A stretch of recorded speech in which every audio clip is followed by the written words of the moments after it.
Do you guys remember a few weeks ago when we got renders of the Galaxy S25 Edge? At the time, we thought it was going to be the Galaxy S25 Slim. Of course, that name would be revealed to have changed. And those renders, well, it turns out they just weren't all that accurate. This was on smartpre.com. The renders that they came up with, this was on Leaks, by the way, who is one of the more reputable tech leakers on planet Earth.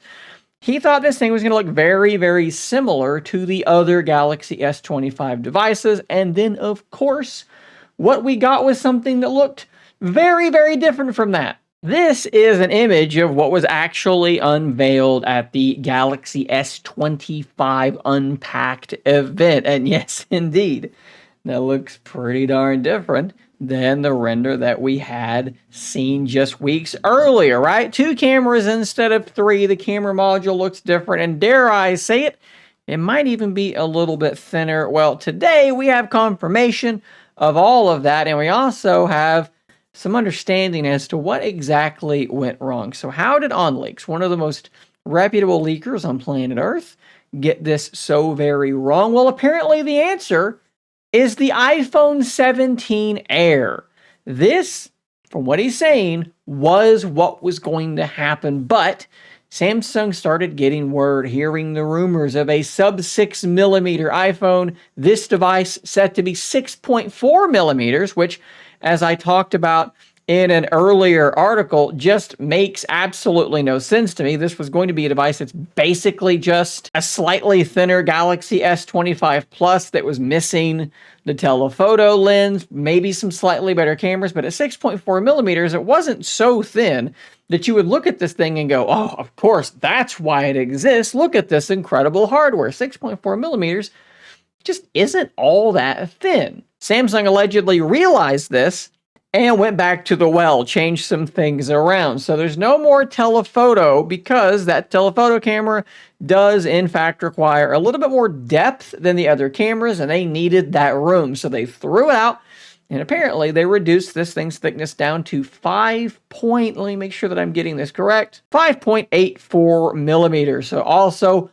under 6 millimeters. But unlike the iPhone 17 Air, which I believe is rumored to have only 1 camera, this still does at least have the ultra wide as well. So that was the point. They had this phone, and then the iPhone came along, and they were like, oh, this is not going to work. We're fatter than that thing. There's just not a lot to sell this object, so we're going to go thinner. And before you ask in the comments, yes, at the top of Mount Camera Bump, OnLeaks says it is about 10 millimeters. And I just want you to take a second to wrap your head around that for a second. This device, its body is less than 6 millimeters, but at the top of the camera bump is around 10 millimeters. That's not quite double, but it's close to double. That is absolutely insane. We have a bump with 2 bumps on top of the bump to get to the top. And I would imagine that bottom bump is there partially because maybe they need the room, but also imagine if these 2 camera modules just stuck out that far with nothing around them. They'd probably be easy to damage and so forth. So it's the design they had to go with to go this thin. But luckily, going this thin isn't really hurting the rest of the specs all that much. So there's the full Snapdragon 8 Elite, no cut down cores, anything like that. A 3900 milliamp hour battery is better than I was expecting. Being this thin, Samsung's not using like crazy battery tech right now. That's not too bad, right? Like it's, for a screen as large as it's going to be, it's like in the realm of the Ultra phones. So you might have, battery life's probably going to be worse.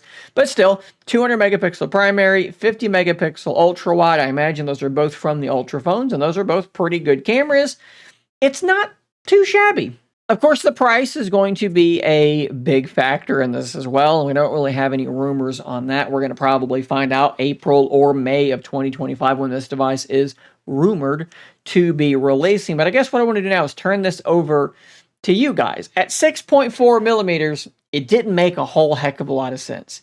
Does it make more sense at 5.84 millimeters when it's now sub 6 millimeters? It can compete against the iPhone 17 Air.